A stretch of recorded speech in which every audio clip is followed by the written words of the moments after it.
خواتین کے حوالے سے کابل سے افغانستان سے متس جو ہیں وہ زیادہ سرکولیٹ کر رہی ہیں، پروپیگنڈا زیادہ سرکولیٹ کر رہا ہے۔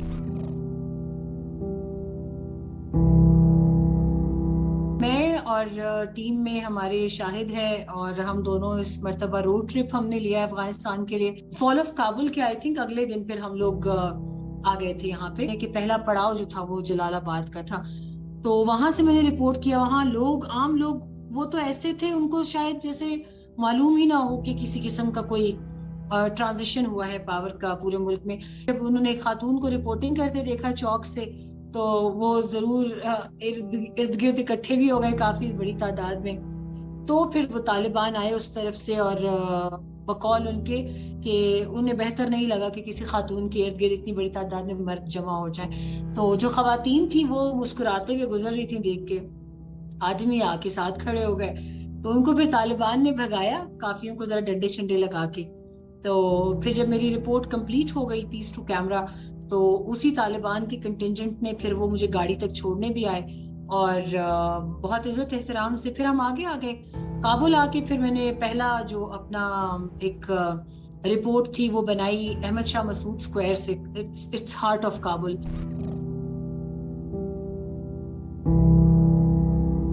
لوگوں میں خوف تھا طالبان کو دیکھ کے، سڑکوں پر جو پیٹرولنگ کر رہے تھے دستے ان کو دیکھ کر اس وقت لوگوں میں خوف تھا۔ میں نے کچھ لوگوں سے بات کی، انہوں نے کہا یہ ماریں گے پیٹیں گے، لیکن اب جو میں دیکھ رہی ہوں حالات، تو اب ایسا لگ رہا ہے کہ جیسے لوگوں نے نظام کو ایکسیپٹ کرنا شروع کر دیا ہے۔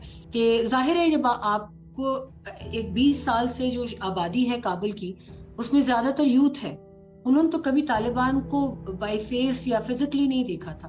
تو جب انہیں پتا چلا کہ طالبان کابل میں آ گئے ہیں، تو انہوں نے خود ہی، اور خواتین نے برقعے پہننے شروع کر دیے خود بخود ہی، اور مانتے بھی ہیں اب وہ کہ نہیں ہمیں فورسفلی نہیں کہا گیا، اور لڑکوں نے شلوار قمیص پہننا شروع کر دی۔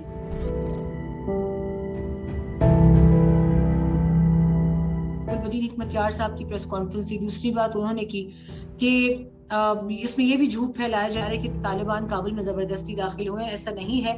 اشرف غنی جو تھے وہ مذاکرات کے بیچ میں سے اٹھ کے بھاگ گئے، ان کے لوگ بھی بھاگ گئے، الحمدللہ محب امراللہ سارے سب تر بتر ہو گئے، اور جو سیکیورٹی فورسز تھی شہر میں، جن کے ذمے شہر کی سیکیورٹی تھی، وزارتوں کی، سفارت خانوں کی، یو این آفیسز کی، وہ اپنی جگہ چھوڑ کر چلے گئے۔ بینکس بھی، اور لوٹ مار شروع ہو گئی تھی، وارداتیں شروع ہو گئی تھی، لوگوں نے لوگوں کے گھروں میں کودنا شروع کر دیا تھا۔ طالبان کے نام پر بھی، ان کے آنے کے بعد بھی 2-3 گروپس نے گاڑیاں چھیننے کا، خواتین سے جیولری اور پرس چھیننے کا کام شروع کر رکھا تھا، تو ان کو شاید انہوں نے اریسٹ کر لیا۔ کاروباری مراکز کھل گئے ہیں، اور البتہ لوگوں کی ایک ڈیمانڈ ہے کہ لوگ یہ بہت خوش ہیں کہ شہر میں سکون ہے، امن ہے، کرائم ریٹ بہت گر گیا ہے۔ وہ لوگ جن کو نہ کوئی خوف ہے نہ ڈر ہے، وہ اپنے گھروں میں آرام سے بیٹھے ہوئے تھے، وہ ایک اکنامک مائگریشن کی طرف جانا چاہ رہے ہیں۔ پہلے بھی سوویت ٹائم میں بھی یہی ہوا تھا، افغانس چلے گئے تھے بڑی تعداد میں، پاکستان آ گئے تھے، یورپ کے ملک میں بس گئے تھے، امریکہ چلے گئے تھے، آسٹریلیا، دنیا کے کونے کونے میں پھیل گئے تھے۔ اس مرتبہ بھی یہی ہوا ہے، مگر اس مرتبہ ایک بہت عجیب بات یہ ہے کہ لوگ کسی حالت میں کابل ایئرپورٹ کو چھوڑنے کے لیے تیار نہیں تھے۔ دھماکہ بھی ہوا، اس سے اگلے دن ڈبل تعداد میں وہاں پر آ گئے۔ ابھی آج صبح بھی راکٹ اٹیکس ہوئے ہیں، 6 راکٹ داغے گئے ہیں ISIS کی طرف سے، اس کو گو کہ ٹائملی انہوں نے انٹرسیپٹ کر لیا ہے، لیکن سچویشن ایسی ہے کہ مزید بھی اٹیکس وہ جو ہیں وہ ایکسپیکٹ کیے جا رہے ہیں۔ تو آئی تھنک کہ سلسلہ ایسا ہے کہ ابھی جب تک ایویکویشن پوری نہیں ہوتی، 31 اگست کے بعد بھی لوگ اس آس میں بیٹھے رہیں گے، گو کہ 31 کے بعد فل کنٹرول طالبان کے پاس ہوگا، تو میرا نہیں خیال کہ وہ بیٹھنے دیں گے۔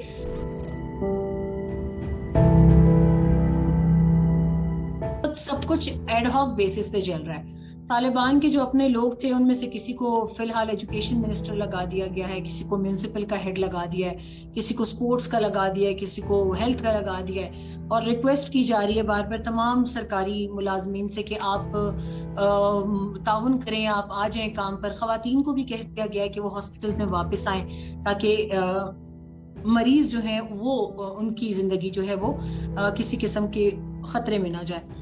اور دوسرا انہوں نے سب سے بڑی بات جو شاید آتی یہ کی ہے کہ انہوں نے بینکس کو وہ ریوائیو کرنے کی کوشش کریں. بینکس بند تھے, اس وجہ سے کیش فلو ختم ہو چکا تھا ملک میں. ایران نے ان کو فیول سپلائی ریزیوم کر دی ہے, وہ رکی ہوئی تھی پہلے طالبان کی ریکویسٹ پہ, انہوں نے دوبارہ شروع کر دی ہے. اور چین, روس اور ان کے neighbouring country Tajikistan, Uzbekistan, Turkmenistan, یہ ان کے ساتھ اندر خانے مکمل تعاون میں ہے.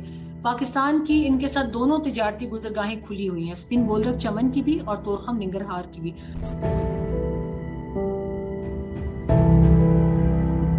کو لے کے وہ یہ کہتے ہیں کہ افغانستان ہمارا ملک ہے اور ہمیں آپ افغانستان کو خود ہینڈل کرنے دیں. یہ ہماری قوم ہے, 20 سال پہلے بھی یہ ہماری قوم تھی, شروع سے ہمیں امریکہ نے نہیں کھلایا, نہ روس نے کھلایا.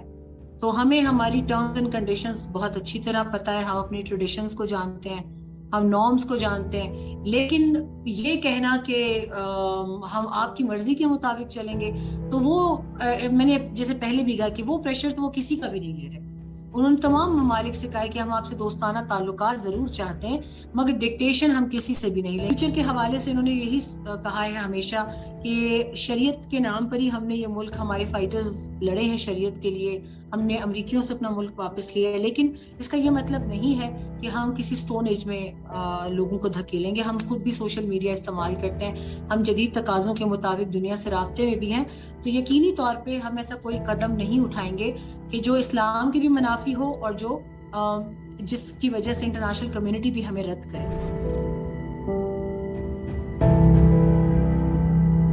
نہ تو ریزسٹنس ہوگی اور نہ سرنڈر ہوگا, یہ ایک میوچل معاہدہ ہو جائے گا. اور انشاءاللہ تعالیٰ امید بھی ہماری یہی ہے کہ اس میں جانوں کا ضیاع نہ ہو. طالبان کیونکہ ویلی کا محاصرہ کیے بیٹھے ہیں, وہ جا ہی نہیں رہے اندر لڑنے کے لیے. پہلے بھی جب وہ ویلی کا محاصرہ کرنے جا رہے تھے تب ان پر ایمبوش ہوا تھا, ان کے قریباً کوئی 80 لوگ جو تھے وہ اس میں مارے گئے تھے, لیکن انہوں نے پھر بھی ویلی میں داخل نہیں ہوئے. انہوں نے سو محاصرہ کیا ہے اور وادی کے لیے اب جو سپلائیز ہیں, راشن ہے, خوراک ہے, ادویات ہیں, وہ کم پڑ رہی ہیں. تو آئی تھنک وہ اب وہ بسیج اینڈ وین والی صورتحال کی طرف جا رہے ہیں. محاصرہ ظاہر ہے کب تک وہ رکھیں گے, اور سپلائیز نہیں جائیں گی تو کبھی ان کو بات کرنی پڑے گی. اب احمد مسعود جو ہے وہ پہلے کافی سخت موڈ میں تھے, اب جب وہ حالات دیکھ رہے ہیں تو اب وہ بھی کمپرومائز کی طرف آ رہے ہیں. تو آئی تھنک کہ ان کی جو ابھی مذاکراتی ٹیم ہے بصیر سلنگائی کے انڈر, وہ ایک بہتر فیصلہ کرے گی لوگوں کے لیے. اور اس طرح سے مولانا ترابی ہیں جو پہلے بھی پیس اینڈ جسٹس کے منسٹر تھے پچھلی رجیم میں, تو دونوں بہترین لوگ ہیں اور وہ کچھ نہ کچھ اس کا وے آؤٹ نکالیں گے.